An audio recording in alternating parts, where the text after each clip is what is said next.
महंगाई कम करने में मोदी सरकार पास या फेल, समझते हैं इस वीडियो में। बहुत हुई पेट्रोल डीजल की मार, अब की बार मोदी सरकार। बहुत हुई महंगाई की मार, अब की बार मोदी सरकार। क्या आपको ये नारे याद हैं? 2014 में मोदी सरकार ऐसे ही नारों के दम पर सत्ता में आई, लेकिन 10 साल सत्ता में रहने के बाद भी महंगाई कम होना तो दूर, आज महंगाई आसमान छू रही है। पेट्रोल 100 के पार है, डीजल 90 के पार है और कुकिंग गैस 900 के पार। आप जानते ही हैं कि जब पेट्रोल और डीजल महंगा होता है तो सारी चीज़ों के दाम बढ़ जाते हैं।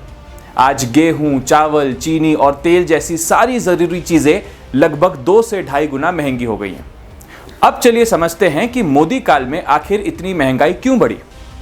हम सब ये जानते ही हैं कि पेट्रोल और डीजल महंगा होने से, हर चीज़ पर जीएसटी लगा देने से और घरेलू गैस भी महंगी होने की वजह से महंगाई बढ़ रही है।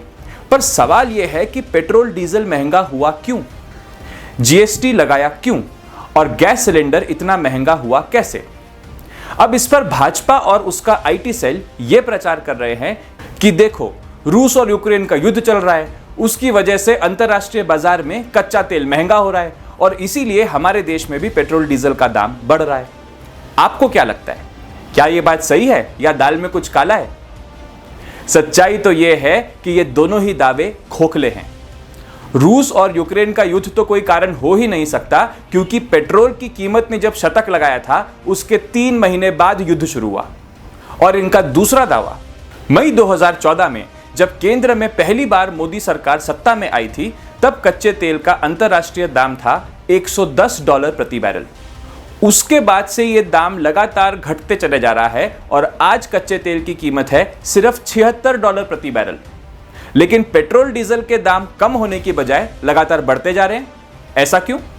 क्योंकि पिछले 10 सालों में केंद्र सरकार ने पेट्रोल पर लगने वाला सेंट्रल एक्साइज ड्यूटी यानी केंद्रीय उत्पाद शुल्क ₹9.5 प्रति लीटर से बढ़ाकर ₹20 प्रति लीटर कर दिया है, यानी दुगना। और डीजल पर लगने वाला केंद्रीय उत्पाद शुल्क ₹3.5 से बढ़ाकर लगभग ₹16 कर दिया है, यानी 5 गुना।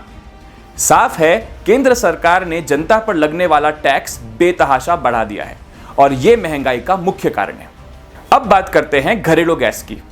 तो जैसा कि आप देख रहे हैं, 2020-21 से लेकर 2023-24 के बीच गैस पर दी जाने वाली सब्सिडी सरकार ने 90% से अधिक घटा दी। फिर चुनाव करीब आने लगे तो थोड़ी बढ़ा दी, लेकिन अब भी 2020-21 की तुलना में 1/3 ही है। यही कारण है कि ₹400 का मिलने वाला सिलेंडर आज 900 से ₹1000 का मिल रहा है। इसके अलावा खाने पीने की और बाकी हर जरूरी चीज पर सरकार ने जीएसटी लगा दिया है। यानी एक तरफ सरकार जनता को मिलने वाली सब्सिडी कम करते जा रही है और दूसरी तरफ जनता पर लगने वाला टैक्स बढ़ाते जा रही है। वैसे क्या आप जानते हैं कि हमारे बच्चे जिस पेन से लिखते हैं, अपनी पढ़ाई लिखाई करते हैं, और हमारे किसान अपनी सिंचाई के लिए जो पंप इस्तेमाल करते हैं, उस पेन और उस पंप पर 18% जीएसटी है। जबकि हमारे देश के थोड़े से अमीर लोग जो सोना और हीरा खरीदते हैं, तो सोने पर सिर्फ 3% जीएसटी है और हीरे पर तो सिर्फ 1.5% जीएसटी है। वाह! खैर, पेट्रोल डीजल महंगा करने, घरेलू गैस महंगा करने और ऐसा अन्यायकारी जीएसटी लगाने के पीछे सरकार भी तो कुछ कारण देती होगी। तो क्या कहता है भाजपा का आईटी सेल? वो 3 कारण दे रहे हैं। पहला कारण कि सरकार ने कोविड के समय पूरे देश में मुफ्त वैक्सीनेशन करवाया, इस पर सरकार का बड़ा खर्च हुआ। दूसरा, सरकार ने कोविड के समय पूरे देश में मुफ्त राशन दिया और इस पर तो सरकार का लाखों करोड़ों रुपए खर्च हो गया। तीसरा कारण वो ये देते हैं कि यूपीए 2 के समय पे जो सरकार ने ऑयल बॉन्ड खरीदे थे, उस पे आज भी सरकार को खर्चा करना पड़ रहा है। अब ये 3 कारण शायद ऐसे हैं कि आपको भी लगता होगा कि शायद ठीक ही है, मगर दोस्तों, बाकी सारे जुमलों के जैसे यहां पर भी एक बड़ा झूठ छिपा है। यह बात सच है कि सरकार ने इन तीनों चीजों के ऊपर खर्चा किया है, पर कितना, वो देखते हैं। कोविड वैक्सीनेशन पर सरकार ने 2021 से 2023 के बीच कुल 36,400 करोड़ रुपए खर्च किए। प्रधानमंत्री गरीब कल्याण अन्न योजना में सरकार ने अप्रैल 2020 से मार्च 2023 यानी ये 3 सालों में 4,60,000 करोड़ रुपए खर्च किए और 2014 से 2023 के बीच इन 9 सालों में ऑयल बॉन्ड्स पर सरकार ने 1,03,000 करोड़ रुपए खर्च किए। यानी कुल मिला के लगभग 6 लाख करोड़ रुपए जनता पे खर्च किया। अब बात करते हैं कि पेट्रोल डीजल की महंगाई बढ़ाकर और जीएसटी लगाकर सरकार ने कितनी कमाई की। इसका जवाब सुनकर तो आप दंग रह जाएंगे।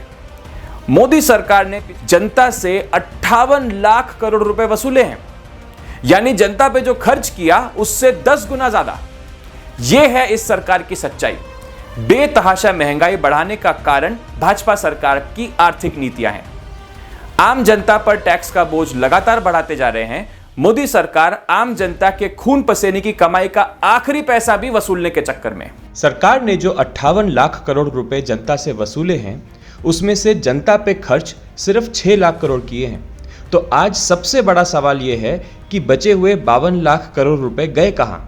तो दोस्तों, अब की बार सोच समझ के वोट करिएगा। जय संविधान, जय जगत।